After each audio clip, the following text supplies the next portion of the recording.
Som.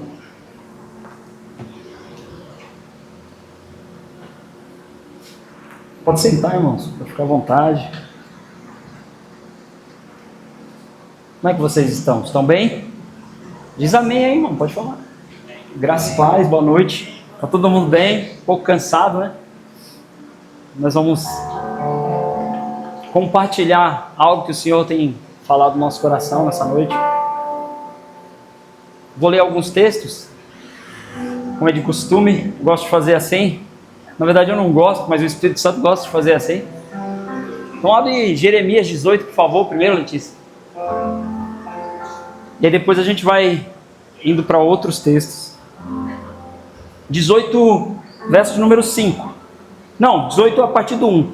Vamos ler tudo. Mesma tradução que está aqui, eu vou ler aqui na minha palavra, na minha Bíblia aqui. A palavra do Senhor que veio a Jeremias dizendo: levanta-te e desce à casa do oleiro, e lá te farei ouvir as minhas palavras. E desci à casa do oleiro, e eis que ele estava fazendo a sua obra sobre as rodas. Como o vaso que ele fazia de barro se quebrou na mão do oleiro, tornou a fazer dele outro vaso, conforme o que pareceu bem aos seus olhos fazer. Então veio a minha palavra do Senhor dizendo: não poderei eu fazer de vós como fez este oleiro, ó casa de Israel? Diz o Senhor: eis que como barro na mão do oleiro, assim sois vós na minha mão, ó casa de Israel. Amém? Isaías 64, 8, por favor.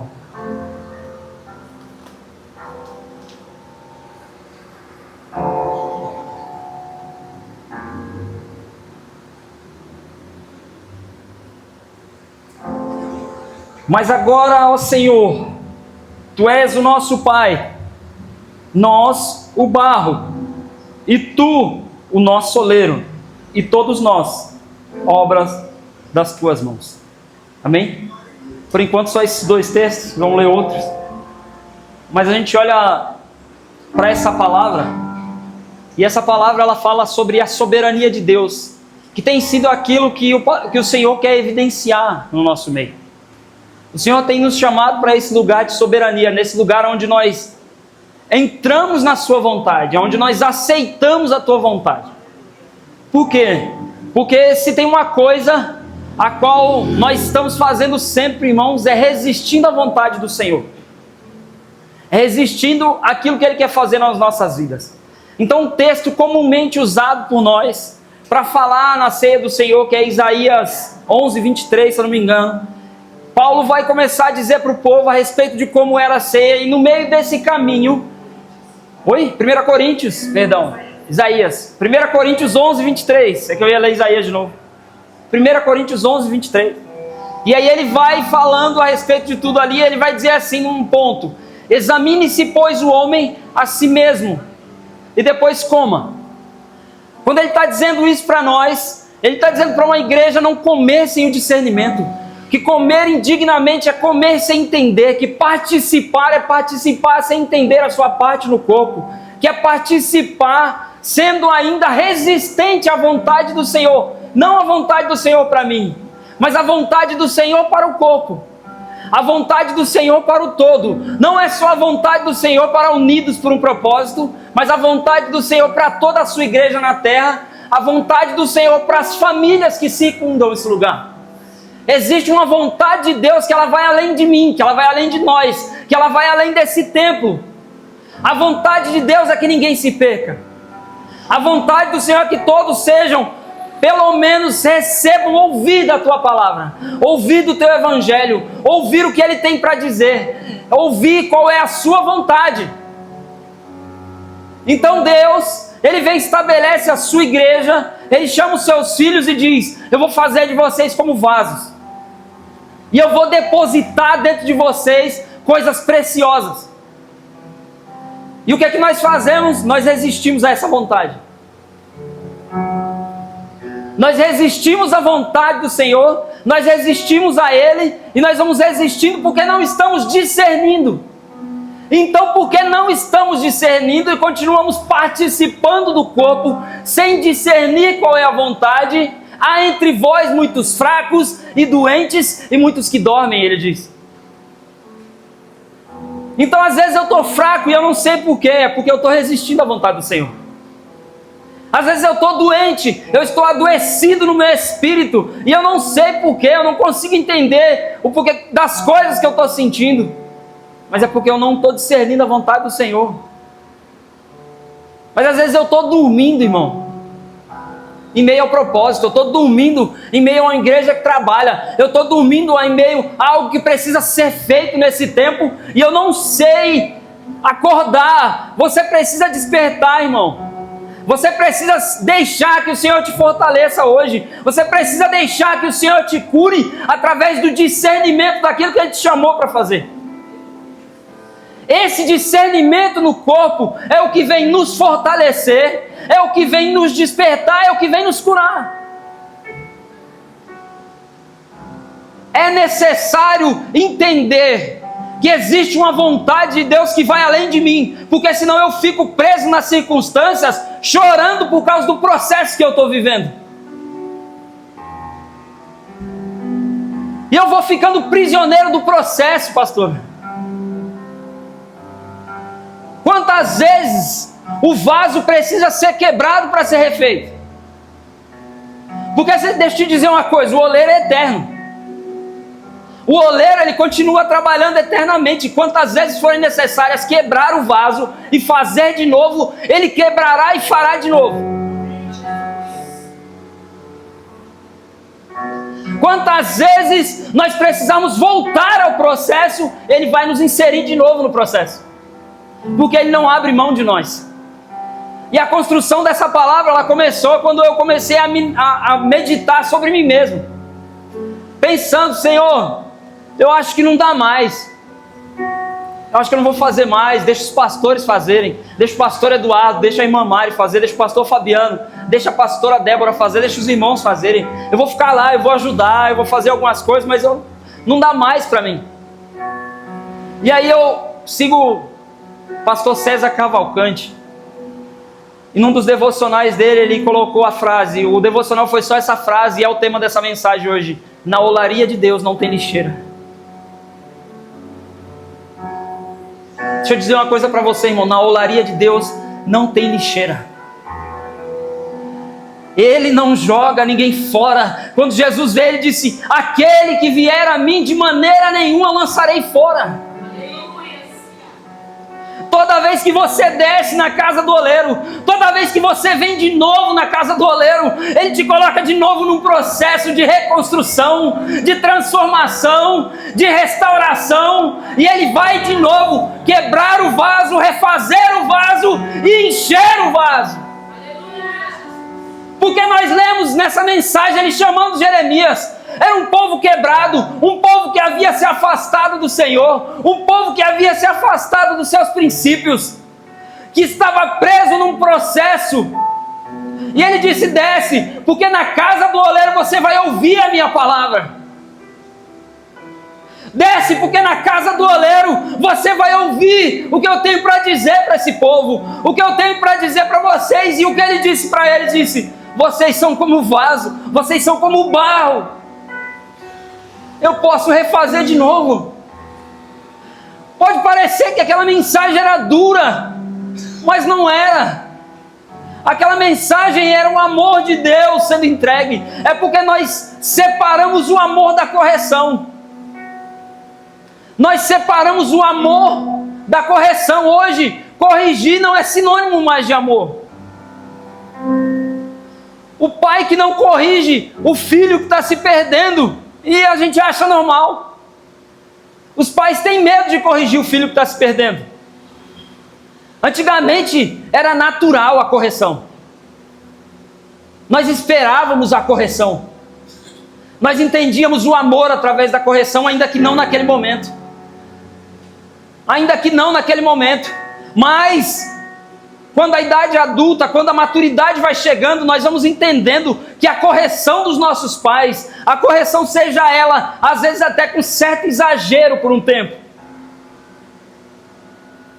passando alguns limites. A cinta que doía um pouco mais, né? O fio de ferro ou o cabo de vassoura que era necessário, ou a havaiana que voava longe, né? Mas era necessário. E pode ser que naquele momento a gente entendesse aquilo como violência, mas quando nós, na idade adulta, percebemos para onde isso nos levou, para um caminho de honestidade, para um caminho de ser correto, nós percebemos que aquela correção era uma atitude de amor. E Deus vai olhar para os seus filhos e vai dizer: se vós estáis sem correção, já não sois mais filhos, são bastardos. A pior coisa que pode acontecer conosco é Deus não mais nos corrigir. É Deus não mais falar conosco dessa forma, de forma que corrige os nossos caminhos, os nossos anseios e os nossos desejos. Então ele chama Jeremias e diz: desce para minha casa, vem, porque eu vou te mostrar, eu vou ilustrar algo que vai mostrar a você o que eu quero dizer. Mas ele não é só oleiro.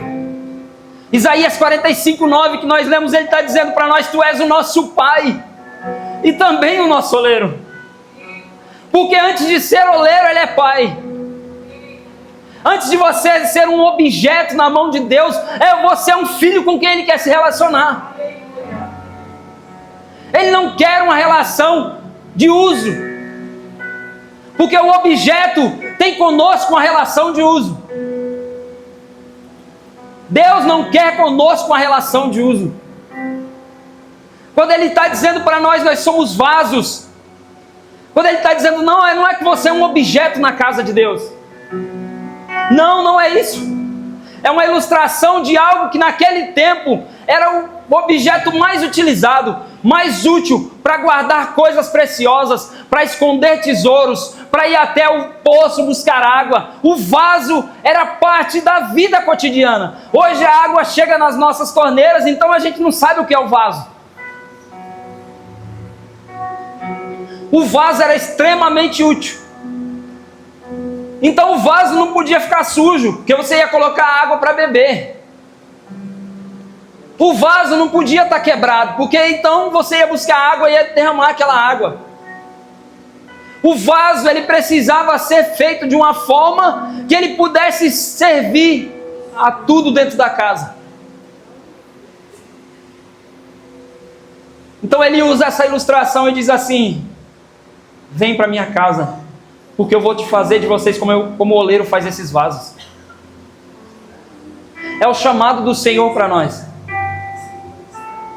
a essa soberania do Senhor, a esse lugar aonde o Senhor nos chama. Isaías 45:9, nós lemos 64:8, mas Isaías 45:9 diz assim: quem é o caco entre os outros cacos para contender com aquele que te faz? Quem é o caco?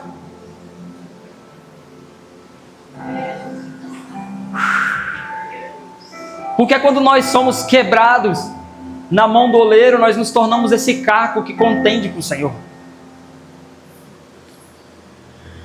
Quantas vezes nós somos quebrados por causa de nós mesmos? Nós precisamos ser quebrados, irmãos. Quantas vezes por causa dos nossos desejos que precisam ser quebrados dentro de nós? Atitudes que precisam ser quebradas dentro de nós. Coisas que precisam ser quebradas para que Ele nos molde outra vez.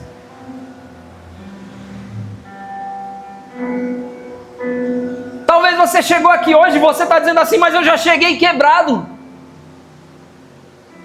Mas eu já cheguei como um caco entre cacos. Mas eu já cheguei com meu coração quebrado. O oleiro está aqui nessa noite para te refazer. Aleluia! Aleluia! O oleiro está aqui de novo, irmão, para restaurar o que ele já quebrou por esses dias. No meio desse processo, muitas coisas estão sendo quebradas.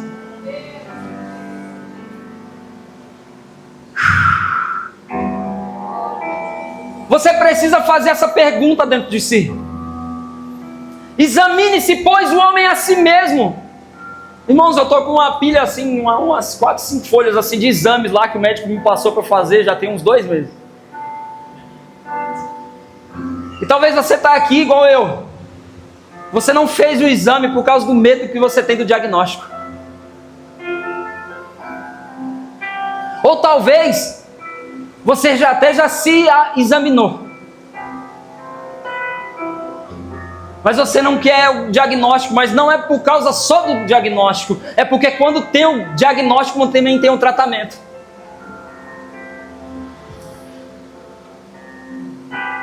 Quando você se examina, quando o médico te examina, então agora ele vai dizer assim, agora vai ter um tratamento. Agora ele vai te tratar. Agora ele vai te colocar lá uns remédios que você tem que tomar. Ele vai dizer para você, tem remédio que não é tomar nada, não, é deixar de comer, ou é deixar de fazer, ou é deixar de estar. Tem remédio que é mais simples do que a gente pensa. O difícil é a gente abrir mão. O difícil é a gente deixar de lado. Porque você faz o diagnóstico. E você diz assim, você olha lá no final da semana e diz assim, eu fiquei tanto tempo no celular, ou eu fiquei tanto tempo no Instagram, ou eu assisti tanto tempo de futebol, ou eu assisti tanto tempo a minha série, ou eu fiz tanto tempo, mas você olha e diz, o meu tempo com o Senhor não é nem mínimo do que isso que eu fiz, todas essas coisas. E eu não estou dizendo, irmão, que tudo isso é ruim. Eu estou dizendo que para cada coisa tem o seu tempo. E que o diagnóstico de alguns é esse problema já virou o ídolo do teu coração e te adoeceu. Isso que você colocou como prioridade. Isso que te faz deixar o Senhor de lado, deixar as coisas de lado, as coisas de Deus de lado, a casa do Senhor de lado, o propósito que o Senhor estabeleceu para a sua vida de lado. Isso é o seu diagnóstico. Examine-se, pois, a si mesmo.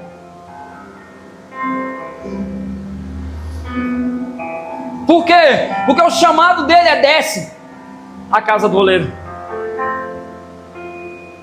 E nós amamos a exaltação. Nós amamos, pastor, a elevação do nosso nome.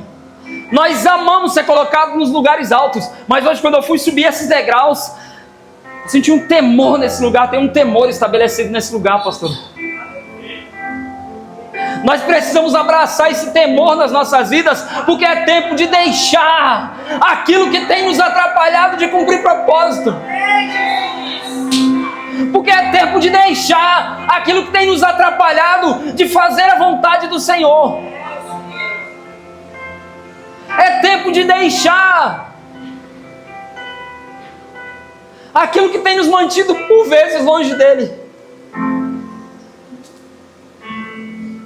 Porque você se examinou e você já sabe qual é o diagnóstico.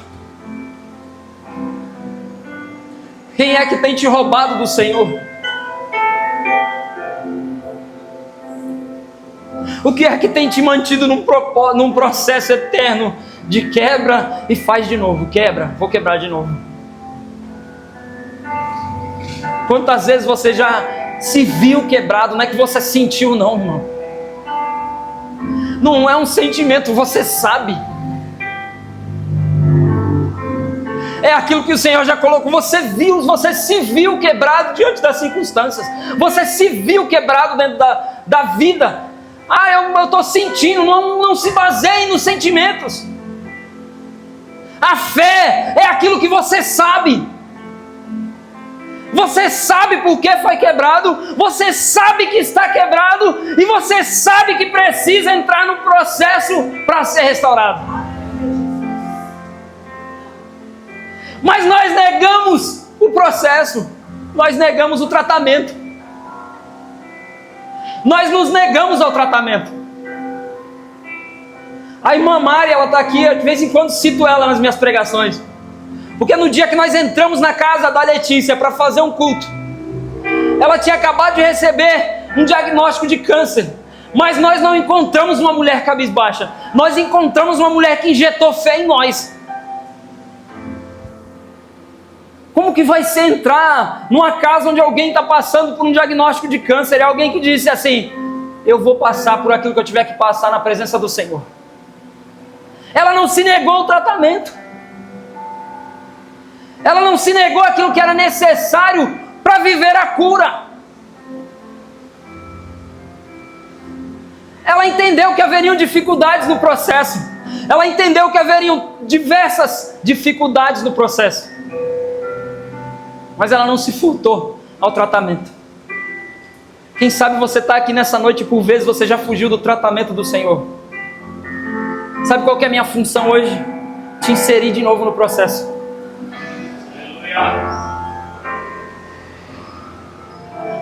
Sabe qual que é a minha função nessa noite?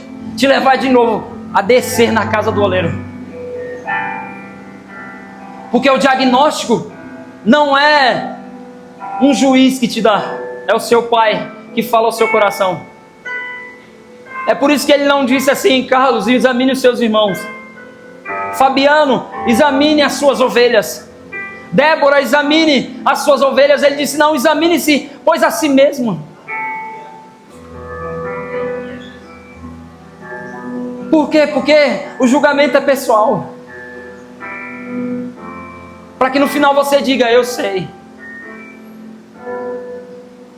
Eu sei, Senhor. Muitos poderão negar muitas coisas lá diante do Senhor, mas Ele vai falar ao seu coração e no final você vai dizer: eu sei. Chegaram dois tipos de ovelhas, Jesus diz, ou dois tipos de pessoas diante do Senhor no dia de julgamento chegarão. E os dois, isso é interessante, porque os dois tipos de pessoas, para eles, aquilo se tornou tão parte do seu coração que para a ovelha boa, a bondade era inerente a falar: quando foi, Senhor, que eu te fiz o bem?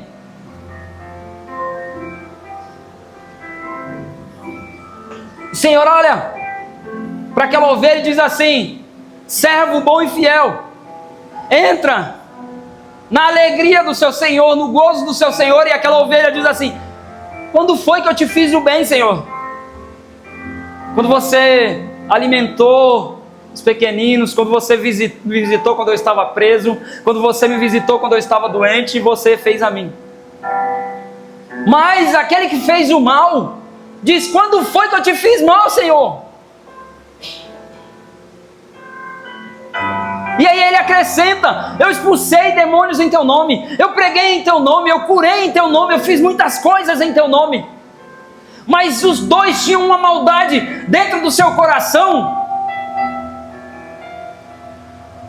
ou os dois tinham duas diferenças dentro do seu coração. A bondade e a maldade era inerente. Por quê? Porque o bom foi tanto fazendo bom que aquilo se tornou parte dele. Então ele não fazia mais como quem quer mostrar para os outros, ou quem quer mostrar alguma coisa. Não, já era parte.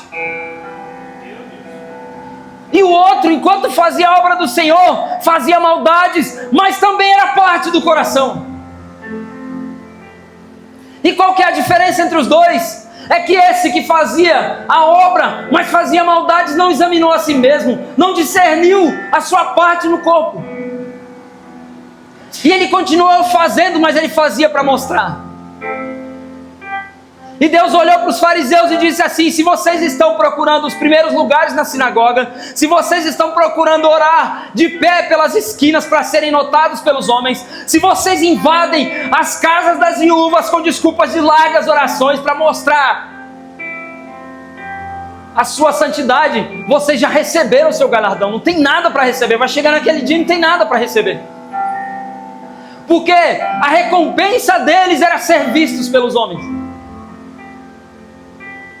É por isso que Ele nos chama a olhar para dentro de nós mesmos e nos colocar num processo silencioso e oculto na sua presença.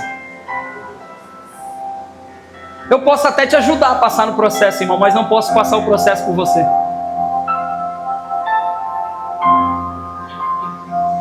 Pode até haver momentos no processo que o Senhor me leve para perto de você para te ajudar no meio desse processo. mas eu não posso passar o processo por você.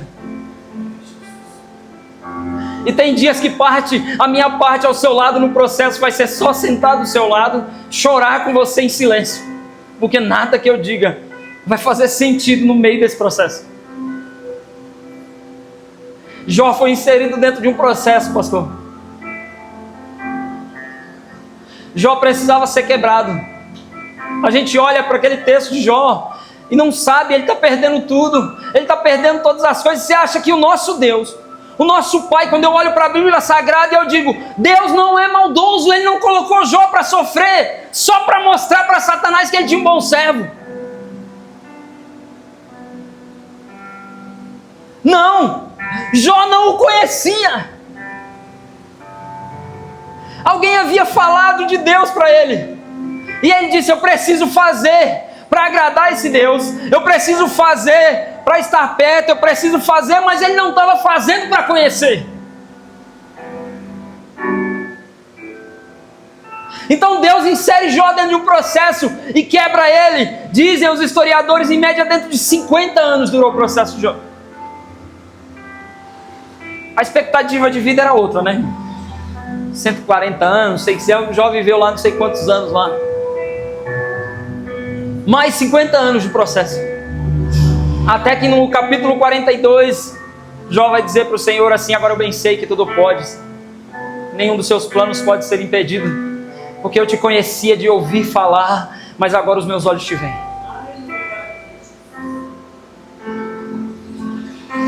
O relacionamento agora virou uma chave assim, ó.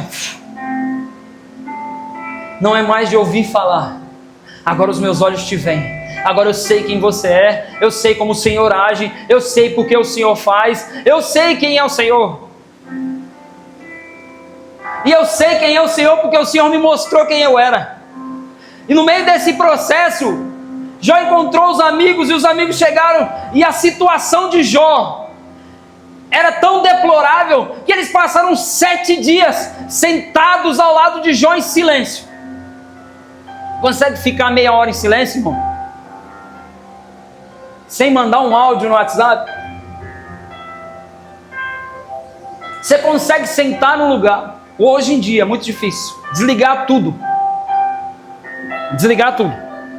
sem música, sem vozes, sem ruído, sem nada, e ficar em silêncio durante 30 minutos. Vocês já viram que tem uma sala aí que eles estão pagando milhões para quem conseguir ficar lá 1 hora, se eu não me engano? É o lugar mais silencioso da terra, que é a acústica do mundo. Foi feita de tal forma que nenhum ruído, você começa a ouvir o som dos seus próprios órgãos dentro daquela sala, dizem. E as pessoas não aguentam ficar ali. Mas deixa eu te dizer uma coisa, você já entrou no seu quarto, desligou tudo, só a luz acesa, sem música, sem celular, sem nada, e conseguiu ficar lá meia hora. Agora imagina, 4 homens, sábios, cheios de coisas para falar, 7 dias, sentado diante de um amigo, calados. Porque quando eles começam a falar, a única coisa que sai da boca deles é julgamento. A cada palavra dos amigos de Jó, ele era mais quebrado, porque ele tinha que se justificar. Os amigos começam a amaldiçoar Jó, começam a julgar ele, começam a dizer coisas, e ele fala assim, maldito é o dia que eu nasci, maldito é o dia que disse nascer um homem nessa terra. E esse é o símbolo da paciência. A gente diz assim, eu quero a paciência de Jó. Quero não, irmão. Jó não foi paciente, mas Jó queria Deus. Jó queria o Senhor, e o Senhor o manteve no processo. Se Jó pudesse fazer como nós fazemos hoje, porque nós estamos vivendo em um tempo diferente do dele, ele sairia do processo no outro dia. Mas o Senhor o manteve no processo. O Senhor o manteve ali no processo e foi moldando ele. Foi moldando ele. Até que chegou uma hora que não foi o amigo A ou o amigo C ou B de Jó que falou com ele, mas foi o Senhor que falou com ele no meio de um redemoinho.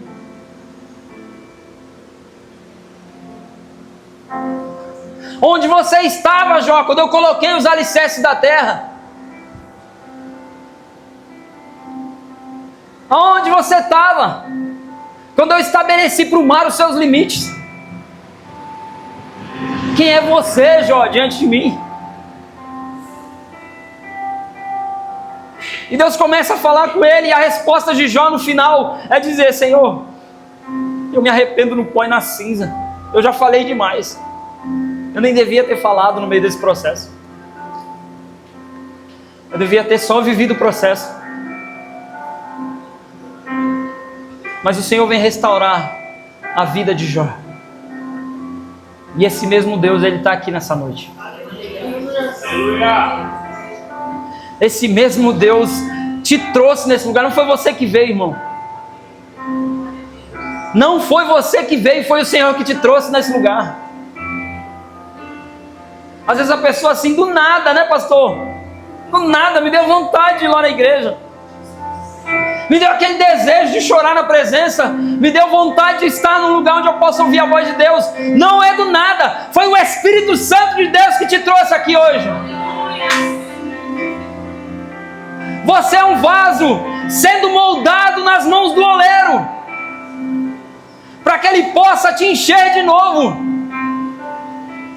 para que Ele possa colocar de novo dentro de você pedras preciosas, coisas preciosas, um perfume precioso, e tudo isso é para ser derramado em favor dos irmãos, em favor das próximas gerações,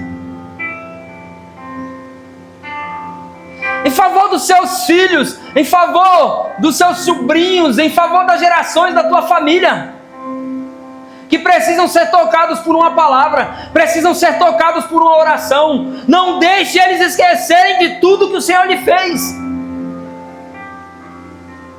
Não deixe os seus filhos esquecerem. Conte para eles de onde você veio. Conte para eles de onde o Senhor te tirou.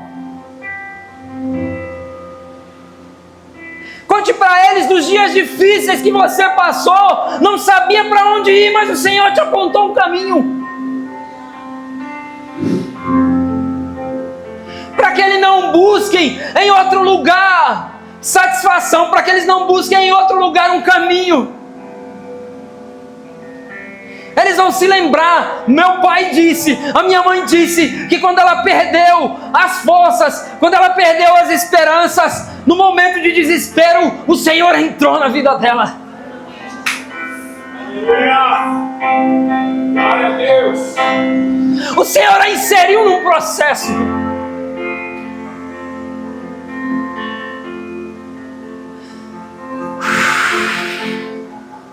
Não pare. Não pare no meio desse processo, irmão. Ele é doloroso às vezes. Ele nos quebra coisas que nós achávamos que eram tão preciosas para nós. Ele nos tira coisas que nós achávamos que não poderíamos viver sem.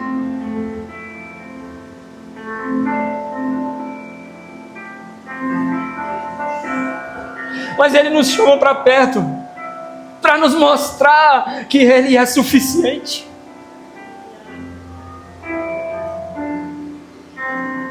O processo não é para te matar, o processo não é para te ferir, o processo é para te curar.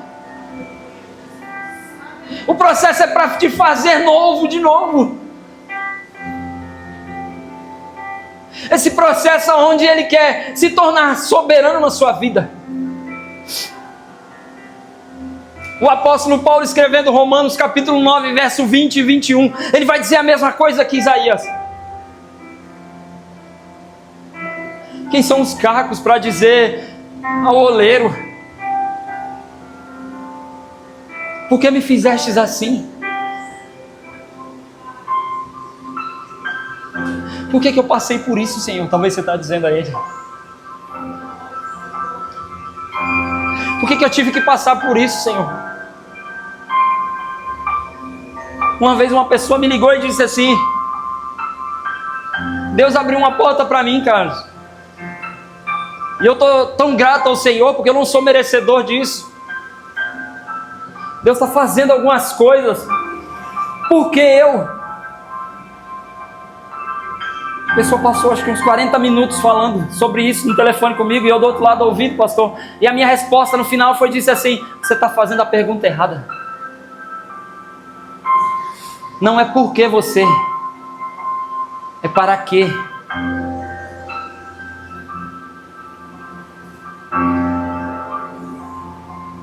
Quando você parar de perguntar a Deus por quê e perguntar para Deus para quê. Porque tem muitos porquês de Deus que Ele não vai te explicar. Tem muitos porquês de Deus, o porquê Ele colocou algo na sua vida, porque Ele fez algo na sua vida, que Ele não vai te explicar. Mas no caminho, quando você encontrar alguém que precisa do teu testemunho, que precisa da palavra, daquilo que você passou, você vai entender para quê. Para quê, Deus? Para isso. Para que esse que está passando no mesmo processo e perdendo a esperança, entenda que como eu fui contigo, eu serei com ele. Para que esse que está sofrendo o mesmo problema que você passou, que naquele momento você fazia a mesma pergunta imatura, por que ele mude a sua pergunta? Porque quando eu mudo a pergunta, eu também mudo a minha resposta. Nós saímos de casa um dia para ir no hospital, eu e a Ana. Eu nem lembro se foi ela, se foi eu quem estava passando mal ali, nem lembro como é que foi. Eu sei que nós sentamos numa sala e sentou um casal ao nosso lado. E aquele casal, a Ana começou a conversar com a menina ali, ela disse assim: eu acabei de perder o meu bebê. Acabei de perder a minha criança, o meu primeiro filho. O esposo entrou ao lado, eles choraram ali, a Ana começou a conversar com aquela menina e a conversa foi assim: eu perdi 2.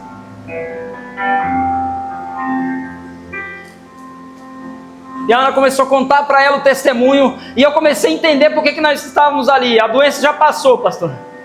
Já estou curado. Para que o Senhor nos trouxe aqui? Não é por quê. Lá no começo, quando nós perdemos o primeiro bebê, o primeiro filho, a gente perguntava por quê, Deus? Quando perdemos o segundo, por quê? Mas quando nós entramos naquele hospital e sentamos diante de alguém passando pela mesma coisa, a pergunta agora se tornou resposta. Foi para isso, Senhor. Ela passou a ter contato com aquela moça por algum tempo, depois ela contou que estava grávida de novo.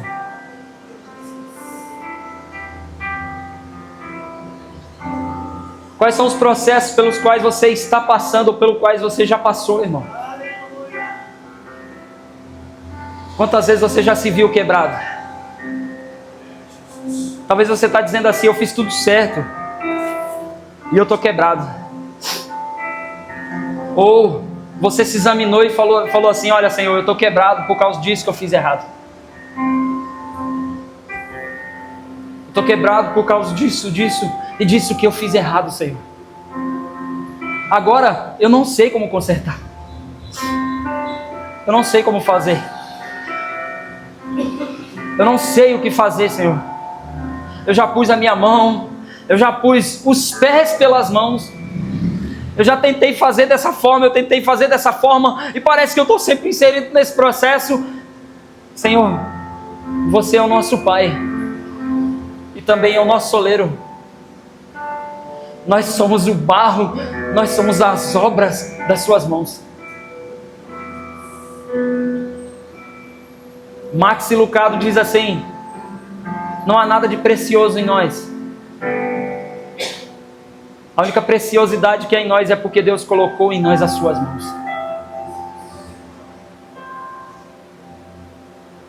Deixa o Senhor colocar as mãos em você hoje. Aleluia! Deixa o Senhor alcançar esse lugar que você não permitiu que ninguém alcançasse. Deixa o Senhor tocar o seu coração nesse lugar que você disse para Ele hoje: Senhor, só o Senhor conhece aquilo que eu estou passando, só o Senhor conhece aquilo que eu estou sentindo, só o Senhor sabe. Talvez você disse: eu não gostaria de estar nesse lugar.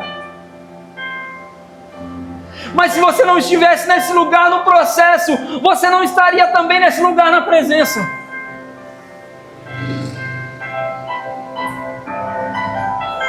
Então o Senhor te chama hoje de novo para esse lugar da relação. Aleluia! Para esse lugar da restauração, para esse lugar da transformação, para esse lugar onde Ele te enche de novo.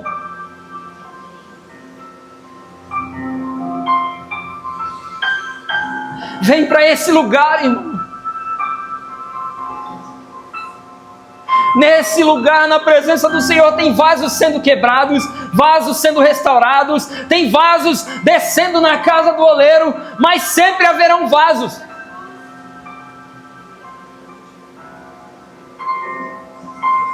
Vou terminar com o último texto que o Senhor falou comigo aqui agora. Uma viúva correu até o profeta e ela disse: vão levar os meus filhos. O meu marido deixou uma dívida e vão levar os meus filhos como escravos. E ele olhou para ela e disse: o que você tem em casa? Ela disse: eu tenho um vaso com um pouquinho de azeite.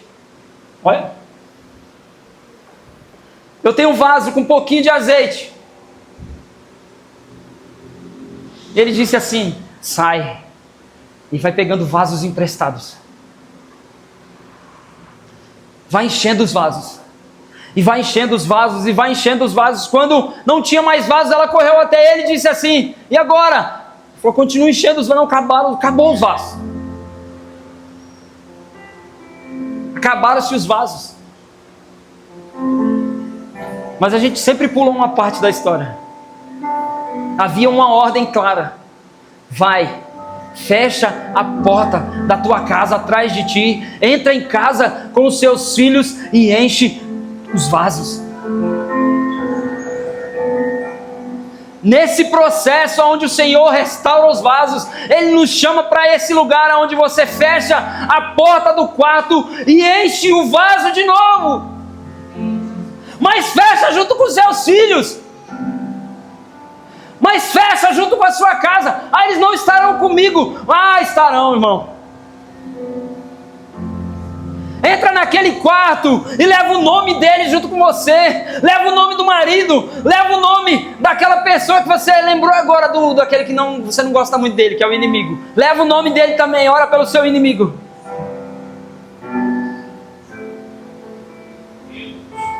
Leva junto, lá para dentro, e fala: Senhor, enche esses vasos, enche esses vasos, enche esses vasos, Senhor. E vai enchendo vasos, e vai enchendo vasos. Porque enquanto você estiver no lugar secreto, pedindo para Ele encher vasos, haverá azeite fluindo. Enquanto houverem vasos, haverá azeite. É por isso que Ele nos coloca no processo de novo, porque o azeite não acaba. O azeite é eterno. O azeite que fluiu em Atos capítulo 2 encheu toda a casa e foram vistas por Ele línguas repartidas como de fogo, e todos eles foram cheios. Ele ainda está fluindo hoje. Aleluia! Fica de pé, irmão, em nome de Jesus.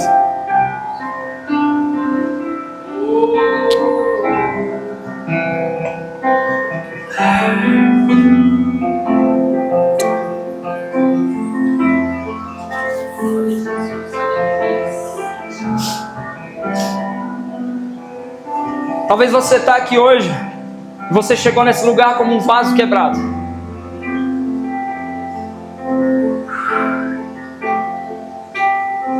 E você quer refazer a sua aliança com o Senhor. Você se perdeu no caminho, ou você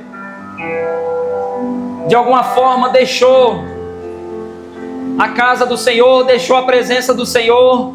O Senhor te chama para refazer essa aliança, para retornar a esse processo onde você vai encontrar suporte aqui, onde você vai encontrar irmãos para te ajudar nesse processo. Às vezes você vai encontrar um vaso quebrado que vai te ajudar no processo. Às vezes você vai encontrar um vaso sendo moldado que vai te ajudar a ser moldado no processo. Mas você está aí no seu lugar e o seu coração arde para voltar à presença do Senhor, faça isso nessa noite, venha até aqui na frente, nós vamos orar por você. Não sinta vergonha, irmão, Ele te chama. Não sinta vergonha, Ele não te julga. Ele te abraça nessa noite, Ele te chama de volta. Talvez você diz assim: eu não sirvo mais. Eu vim para te dizer hoje, na oraria de Deus não tem lixeira.